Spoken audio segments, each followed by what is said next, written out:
Welcome back to another episode of Aaron's Performance Garage.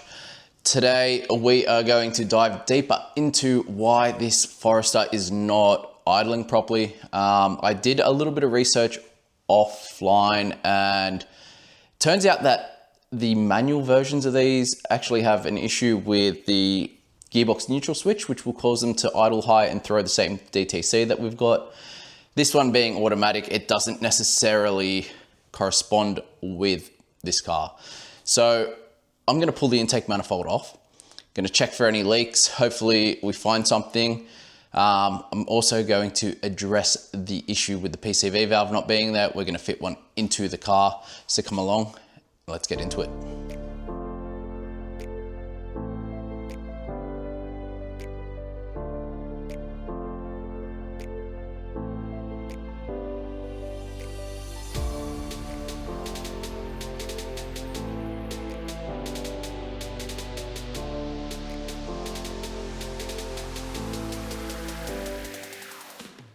All right, so we've got the intake manifold off. I've gone through, I've checked all the hoses. There are no cracks, no leaks, which we already knew from when I did the old spray bottle test with soapy water. What I have found, as I said to you guys last time, it doesn't actually have a PCV valve in it because we didn't put it in when we swapped the engine. So I've gone and got myself a PCV valve. Now I just need to figure out where I'm going to put it in, because this block actually has a different layout where the PCV valve is meant to go. Instead of having a thread in the block, this has got a metal tube. If I pull that metal tube out, there won't be a thread in there. I don't really want to thread into it because that will drop metal shavings into the engine, and we all know metal in the engine, no good, no bueno. So I'm going to figure out a way of doing this. So this here is where the PCV valve normally goes. I have to figure out a way of doing this. One thing I could do is I could just try to screw it straight into there. So having to figure out a way of fitting the PCV valve and then also fitting up those two connectors that go into the intake manifold and the airbox. And I think I've come up with a pretty good way. It's by all means not perfect, but I think it's going to do the job. And let me show you. Let me run you through it. So I have the PCV valve screwed into the metal jacket in the block here. And then I've just cut another piece of hose, fitted the T-piece on. So this hose here can now go into the intake, and that can go straight to the manifold there. On the manifold, it goes into this port. It's kind of like a balance system. Comes around, goes back down and into these runners here. I think by the looks of it, it only goes into one runner. And then on this side, it goes into the front runner here. Could probably block that off. Hey, it might work without it. It might not, I don't know. It's going back into the factory positioning, so it should work. Let's put it all back together.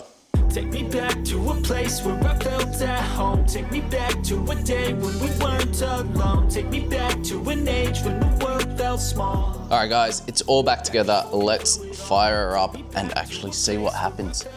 Moment of truth. Will she run right? Hopefully.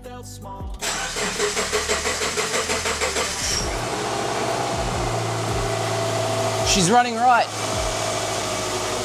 Look at this. She is actually running right. It was the PCV valve all along.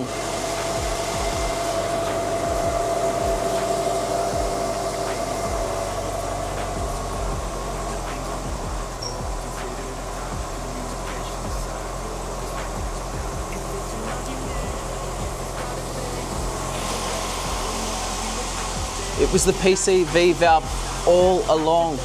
Now, we do have quite a bit of smoke coming out of it. Still, that is probably due to all of the oil buildup that was in the car before.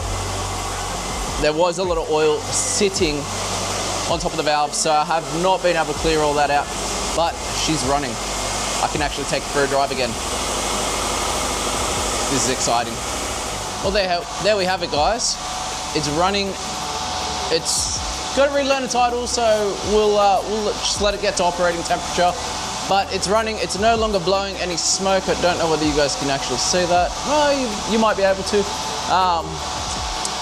But now that it's running, we're gonna give it a wash and take it for a drive, see how it performs while driving. Whatever you got, and try to be thankful. First I wanna feel again, I need a couple friends. I never really understood just how the story ends, but I can feel it's tense, don't know the consequence. The volatility of life, my only confidence is Alright, losing argument, or just now that the forest is all nice and clean, let's go for a little drive. Let's see how she performs now. can't be picking up the pieces, fixing scars from there. Is this Now, it's been about 3 months, give or take, since I last drove this car. The last time I drove this car was the night we changed the engine, and then it just got parked up in the garage. So it has been a while since it's been on the road, but it's good to have it back on the road. Forester seems to be driving really well. I'm looking in the rearview mirror when I accelerate, and there does not seem to be any clouds of smoke coming out like there was the night I drove it home. So I think that PCV valve was the main cause of all the issues with this car. Like, it's idling fine, it's driving fine. That you guys will hear when I do accelerate the whistle from the rear muffler. So it is common for this particular model, the SG Forester, for the stock mufflers to actually collapse internally, and they do kind of cause a little bit of a restriction, and they give off a very notable whistle. Some people say it sounds like a supercharger. I just think it sounds like a whistle. So yeah, you guys will hear that in a second when I'm able to actually give it a bit of acceleration. Alright, let's see how we go. You guys can probably hear that whistle just then. That is the rear muffler. But the car's driving good. Brakes need to be bed in again. As I said, it's been sitting for about 3 months. It's not overheating, but it's driving fantastic. Nice and smooth. I do need to do something with the rims. They are plasti dipped. The copper brown, I'm not a fan of it. Underneath it's like a nice sparkly black, but as we all know, plasti dip, when it's not sprayed on thick enough, it is a pain in the arse to actually peel off. So I don't know what to do there. Guys, if you know any tips on how to get plasti dip off rims, please drop down in the comments and let me know. I do want to get rid of plasti dip on these wheels, and I will paint them a different colour at some point down the track. But that's going to be the end for this video, so I hope you guys liked it. Car is finally fixed, thank God for that. If you've enjoyed this series and you're not already subscribed, please subscribe to the channel, hit that bell for notifications so you guys will get notified when the next video goes live. And I'll catch you guys in the next one.